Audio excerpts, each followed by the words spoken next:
ಬರ್ತಾ ಇದೀವಿ ಕಲಾವಿದರು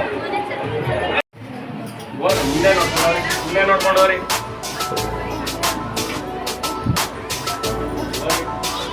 ನಮ್ಮ ಜೀವ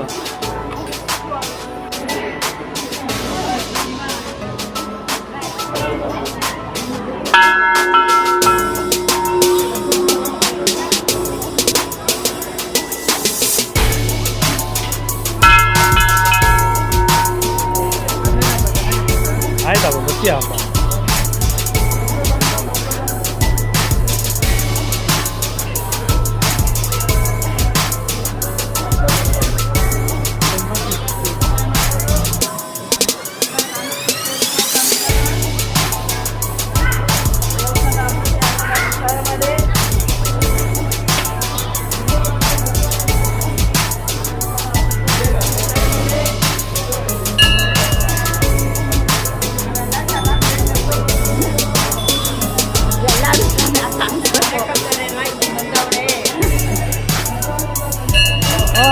ಚೆನ್ನಾಗಿ ಕಾಣಿಸ್ತಾ ಇದ್ದೀರಿ ಮೇಡಮ್.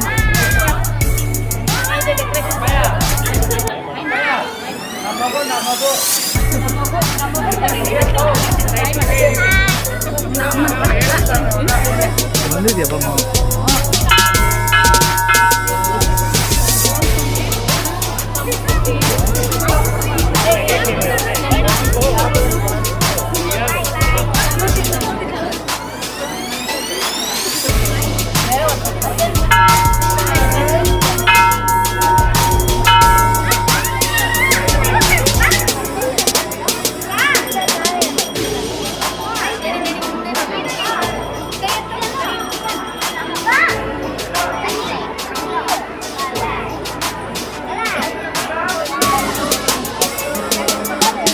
ಆಯ್ತಪ್ಪಯ್ಯ ಆಯ್ತಣ್ಣ.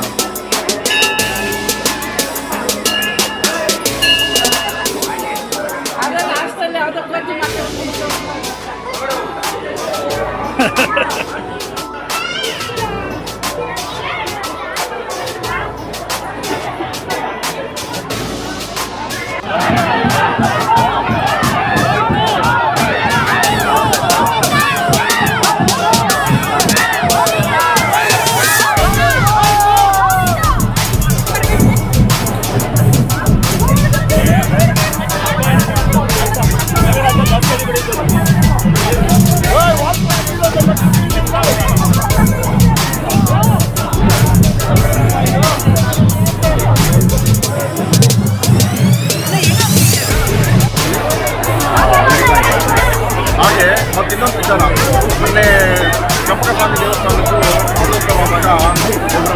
ಭಕ್ತಾದಿಗಳು ಹೇಳಿದ್ರು, ಅಲ್ಲಿ ಏನು ತೇರನ್ನ ಎಳಿಲಿಕ್ಕೆ ಬಿದಿರಿನ ಹಗ್ಗವನ್ನು ಮಾಡ್ತಾರೆ, ಅದಾದ ನಂತರ ತಿಮ್ಮಾಯಿಸಲು ಬಂದು ಹೋಗ್ತಾರೆ ಅಂತ. ನೀವು ನೋಡ್ತಾ ಇರ್ಬೋದು, ಹಿಂದಿನ ತೇರಲ್ಲಿ ಕೆಳಗಡೆ ಆ ಹಗ್ಗನ ಹಾಕಿದ್ದೀರಲ್ಲ, ಆ ಹಗ್ಗ ಬಂದ್ಬಿಟ್ಟು ಈ ರೀತಿ ಉಪಯೋಗಿಸ್ಕೊಳ್ತೀವಿ. ಇದು ಆ ದೇವಸ್ಥಾನಕ್ಕೂ ಮತ್ತು ಈ ದೇವಸ್ಥಾನಕ್ಕೂ ಇರುವಂತಹ ಒಂದು ಸಂಪರ್ಕ. ಸೊ ನಾವು ಕೂಡ ಧನ್ಯವಾದಗಳನ್ನ ಯಾರು ಸೇವೆ ಮಾಡ್ತಾ ಇದ್ದಾರೆ ಅದನ್ನು ಮುಂದುವರಿಸ್ಕೊಂಡು ಭಗವಂತನವ್ರಿಗೆಲ್ಲ ಒಳ್ಳೇದು ಮಾಡಲಿ. ಇದೇ ರೀತಿ ಆ ಎರಡೂ ದೇವಸ್ಥಾನದ ಸಂಪರ್ಕ ಇದೇ ರೀತಿ ಇರಲಿ ಅಂತ ನಾವು ಕೊಡ್ತೀವಿ.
जानकी मनोहरं सर्वलोकदायकं शङ्करादिसेव्यमान पुण्यनामकीर्तनं शङ्करादिसेव्यमान पुण्यनामकीर्तनं राम राम राम राम राम नाम तारकं रामकृष्ण वासुदेव मुक्तिदाय.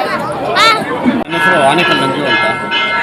ಇದು ನಮ್ಮ ಮನೆ ದೇವರು ಶ್ರೀ ತಿಮ್ಮರಾಯ ಸ್ವಾಮಿ ಅಂತ. ನಾವು ಹುಟ್ಟಿದಾಗಿನಿಂದ ಈ ಜಾತ್ರೆಗೆ ಬರ್ತಾ ಇದ್ದೀರಿ. ಆದರೆ ದಿನೇ ದಿನಕ್ಕೂ ಈ ಜಾತ್ರೆಯಲ್ಲಿ ಜನ ಹೆಚ್ಚಾಗ್ತಾ ಇದ್ದಾರೆ. ನೋಡೋದಕ್ಕೆ ತುಂಬ ಸಂತೋಷ ಆಗ್ತಾ ಇದೆ. ಯಾಕೆಂದರೆ ಇದೊಂದು ಇತಿಹಾಸ, ಇದು ಗಜಶಿಲಾಪುರದ ಒಂದು ಇತಿಹಾಸ ಅಂತ ಹೇಳ್ಬೋದು. ಫಸ್ಟು ಗಜಶಿಲಾಪುರ ಅಂತ ಇತ್ತು, ಈಗ ಆನೇಕಲ್ ಅಂತ ಆಗಿದೆ. ಆನೇಕಲ್ಲಿನ ಏಕೈಕ ಅದು ನಮ್ಮ ಒಂದು ಇದರಲ್ಲಿ ಯುಗಾದಿ ಹಬ್ಬದ 7 ದಿವಸದ ನಂತರ ನಡೆಯುವಂಥ ಈ ಬ್ರಹ್ಮ ರಥೋತ್ಸವಕ್ಕೆ ತುಂಬ ಜನ ತುಂಬ ದೂರದಿಂದ ಜಾಸ್ತಿ ಒಂದು 400-500 ಕಿಲೋಮೀಟರಿಂದ ಬಂದಿರೋದು ಉಂಟು, ಬರ್ತಾ ಇದ್ದಾರೆ. ಈ ಜಾತ್ರೆ ತುಂಬ ವಿಜೃಂಭಣೆಯಿಂದ ನಡೆಯುತ್ತೆ. ಇದಕ್ಕೆಲ್ಲ ಸಹಕರಿಸಿದ ಭಕ್ತಾದಿಗಳಿಗೂ ಹಾಗೂ ಇದರ ಆಡಳಿತ ಮಂದಿಗಳಿಗೂ ನಾನು ಕೃತಜ್ಞತೆ ಸಲ್ಲಿಸಿದ್ದೀನಿ ಹಾಗೂ ಮೀಡಿಯಾವರಿಗೆ ತುಂಬ ಧನ್ಯವಾದಗಳನ್ನು ಅರ್ಪಿಸ್ತಾ ಇದ್ದೀನಿ. ಇವ್ರು ನನ್ನ ಕಸಿನ್ಸು ನಮ್ಮ ಆಂಟಿ. ಸೊ ನಾವು ಇದು ನನ್ನ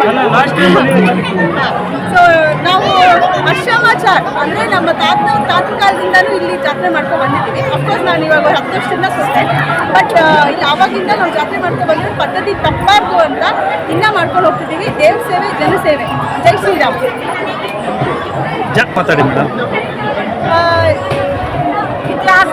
ಐತಿಹಾಸಿಕವಾಗಿ ಬಂದಿರೋ ತಿಮ್ಮರಾಯ ಸ್ವಾಮಿ ಜಾತ್ರೆ ಪ್ರತಿ ವರ್ಷ ಆ ದೊಡ್ಡ ತೇರು ನಮ್ಮ ತಿಮ್ಮರಾಯ ಸ್ವಾಮಿ ಓಡುವಾಗಿ ಆನಂದವಾಗಿ ನಿಂತಿರ್ತಾರೆ. ಸೊ ನಾವು ಯಾವಾಗಲೂ ಅಷ್ಟೇ ಇಲ್ಲಿ ಏನೋ ಒಂದು ಸಂಭ್ರಮ ಆಗಲಿ, ಒಂದು ಹಬ್ಬ ಆಗಲಿ, ಹರಿದಿನ ಆಗಲಿ ಇದನ್ನು ಪೂಜೆ ಮಾಡ್ಕೊಂಡು ಹೋದರೆ ನಮಗೆ ಸಮಾಧಾನ ಇದೆ.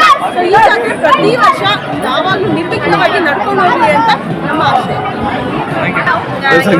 ಅನೇಕಲ್ಲಿ ಕೊಟ್ಟು 10 ವರ್ಷ ಆಯಿತು. 10 ವರ್ಷದಿಂದ ನಾನು ಈ ಜಾತ್ರೆಗೆ ಪ್ರತಿ ಸಾರಿ ಬರ್ತಾ ಇದ್ದೀನಿ. ನಾನು ನಿಮಾನ್ಸಲ್ಗಾಗಿ ಮತ್ತು ಈ ಜಾತ್ರೆ ನೋಡೋಕ್ಕೆ ನಾವು ತುಂಬ ಕುತೂಹಲದಿಂದ ಕಾಯ್ತಾ ಇರ್ತೀವಿ. ಈ ಜಾತ್ರೆಗೆ ಬಂದರೆ ನಾವು ದೇವ್ರ ಹತ್ರ ಏನು ಕೇಳ್ಕೊಂಡಿದ್ವಿ ಅದು ಖಂಡಿತ ನನಗೆ ನೆರವೇರ್ತಾ ಇದೆ. ಅದು ತುಂಬ ಖುಷಿಯಾಗುತ್ತೆ. ತಿಮ್ಮರಾಯ ಸ್ವಾಮಿ ದೇವಸ್ಥಾನದ ಟ್ರಸ್ಟಿಗಳು ನಾವು. ತಿಮ್ಮರಾಯ ಸ್ವಾಮಿ ದೇವಸ್ಥಾನದಲ್ಲಿ ರಥೋತ್ಸವ ಅಂದರೆ ಇಡೀ ವಿಖ್ಯಾತ ರಥೋತ್ಸವ ಅಂತ ಹೇಳ್ಬೋದು. ಯಾಕೆಂದರೆ 1 ಲಕ್ಷ ಜನದ ಮೇಲೆ ಸೇರ್ತಾರೆ ರಥೋತ್ಸವಕ್ಕೆ. ಇದು ಯುಗಾದಿ ಕಳೆದ 7ನೇ ದಿನ ಸಪ್ತಮಿ ಅಂತ ಬರುತ್ತೆ. ಸಪ್ತಮಿ ದಿನ ಇದು ರಥೋತ್ಸವ ನಡೆಯುತ್ತೆ. ಈ ರಥೋತ್ಸವಕ್ಕೆ ಈ ಅನ್ನದಾನಗಳು ಅರವಂಟಿಕೆಗಳು ಸುತ್ತಮುತ್ತಲು ಗ್ರಾಮಸ್ಥರೆಲ್ಲ ಬರ್ತಾರೆ. ಅಲ್ಲಿ ಎಷ್ಟು ಅರವಂಟಿಕೆಗಳಿದೆ ಅಂತ ನಮ್ಮ ಕೈಯಲ್ಲಿ ಲೆಕ್ಕ ಹಾಕೋಕ್ಕಲ್ಲ. ಇಡೀ ವಿಶ್ವದಲ್ಲೇ ಹೇಳ್ಬೇಕಂತ ಹೇಳಿದ್ರೆ ಪ್ರಪ್ರಥಮವಾಗಿರುವಂಥ ದೇವಸ್ಥಾನ ಅಂತ ಹೇಳ್ಬೋದು. ಇದು ಆನೇಕಲ್ ದೇವಸ್ಥಾನದ ಮುಖ್ಯ ದೇವಸ್ಥಾನ. ಸರ್ ಅಣ್ಣ ತೇರು ಹೋಗೋದಕ್ಕೆ ಬರೋದಕ್ಕೆಲ್ಲ ಸ್ವಲ್ಪ ಕಷ್ಟ ಆಯಿತು. ಆದರೂ ಕೂಡ ಒಂದು ಈ ನಾರ್ತ್ ಇಂಡಿಯಾದಿಂದ ಒಂದು ನೃತ್ಯ ಡ್ಯಾನ್ಸ್ ಮ್ಯೂಸಿಕ್ಸ್ ಎಲ್ಲ ಬಂದಿತ್ತು. ಆಮೇಲೆ ಡ್ರಮ್ಸ್ ಸೆಟ್ಟು ಬಂದಿತ್ತು. ಮತ್ತು 40 ಜೊತೆ ಎತ್ತುಗಳು ಬಂದು ಮೆರವಣಿಗೆ ಮಾಡಿತ್ತು.